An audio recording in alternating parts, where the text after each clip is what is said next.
ପ୍ରିୟାସିନୀ ଜେନା। ମୁଁ ମନୀଷା କୁମାରୀ। ଆମେ ଆଜି ଆପଣମାନଙ୍କୁ ଗମନାଗମନ ବିଷୟରେ କିଛି କହିବୁ। ଆମେ ସାଧାରଣତଃ ଗୋଟିଏ ସ୍ଥାନରୁ ଅନ୍ୟ ସ୍ଥାନକୁ ଯିବା ଆସିବା କରିବା ପାଇଁ ତିନୋଟି ପଥ ଦେଇ ଯାଇଥାଉ। ଆମେ ଆକାଶ ପଥ ଦେଇ ଯାଇଥାଉ, ଆମେ ଜଳପଥ ଦେଇ ଯାଇଥାଉ, ଆମେ ସ୍ଥଳ ପଥ ଦେଇ ଯାଇଥାଉ।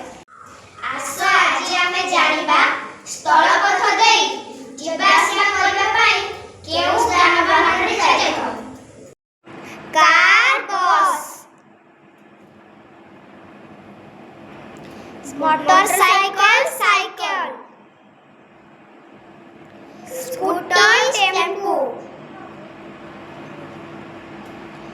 घोड़ा गाड़ी, बलद गाड़ी, ट्रक, ट्रेन,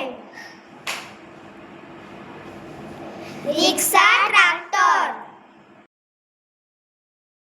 आस आज आमे जानिबा आकाश पथ देई जिबा आसिया करिबा पई केउ जानबाहन देई जाइथौ। हेलिकॉप्टर, रॉकेट, एयर वेंटर, उड़ाजाहाज।